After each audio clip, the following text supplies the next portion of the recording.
Most new faculty members have had no introduction into the world of academics and all the pieces that are involved. They're excited about teaching or research or things that they've seen happening, but generally they have little or no intense exposure to all the parts. So I try to give them the 30,000-foot view first and then work on the finer details in a series of follow-up meetings. Now, there are three things that a faculty member must keep balanced for the rest of their life: their daily academic path, their professional aspirations, and their personal life. So what special things do I discuss with new faculty during the orientation sessions? For your academic and your professional goals, you need to have a 5-year plan. Write the key plan for accomplishments and put deadlines on there and follow how well you're accomplishing those things. Continually review this plan. Adjust it if necessary, but make sure that you get everything done. Every time something comes up, an activity, a committee, another task, somebody asking you something else to do, see if it fits with your plan, and if not, don't do it. Your department chair and other people, such as your mentor, can often help with you by reviewing these things.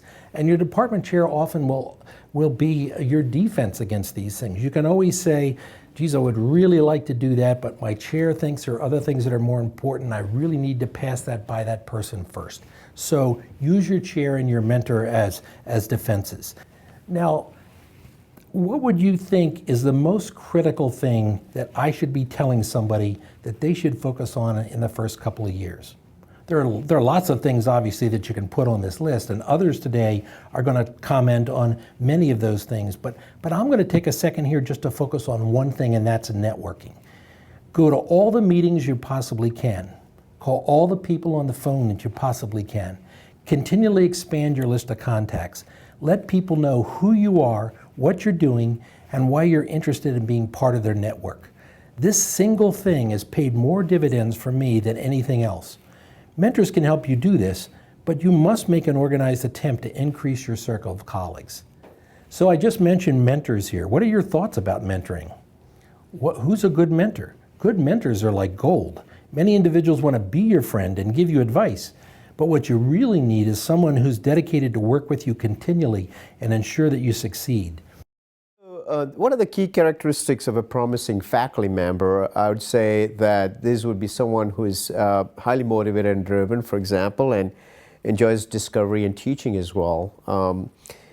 The other aspects would be someone who's open to ideas and is a lifelong learner, is open to being mentored and also being mentored pretty much throughout their careers. I think what else is needed here in discovery is someone who thinks outside the box. And lastly, but probably as equally importantly, is that someone who's a great citizen of the institution and is highly collegial with his colleagues. Those are the things that one would be looking for a strong candidate for a faculty position. I would say that one of the key elements of the request one would make for a starting position would be a protected time, a reasonable level of protected time. Help in identifying suitable mentors, not just for the research aspect, but for becoming an effective teacher, as well as someone who can guide you on career development. And I think mentors are important on another level that many times we don't think about, which is that if you are a strong candidate, they will become your strongest advocate. So mentorship goes beyond the help given to you.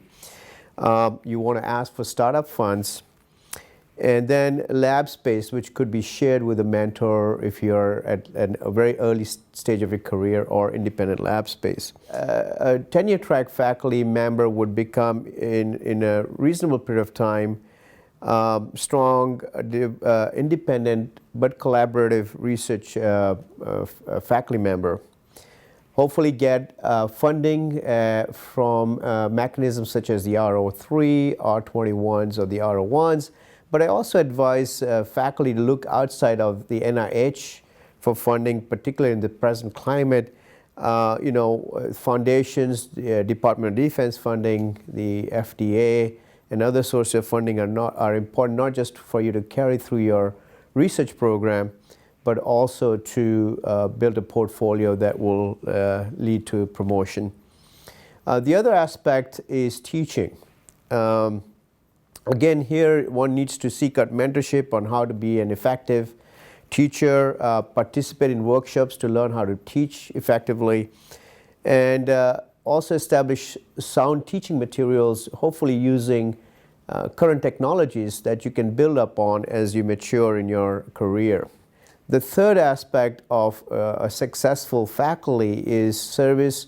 Initially, junior faculty would take on service within the institution and then progressively take on providing service to outside organizations, research organizations, professional organizations, and then also taking on reviewing of manuscripts and grants.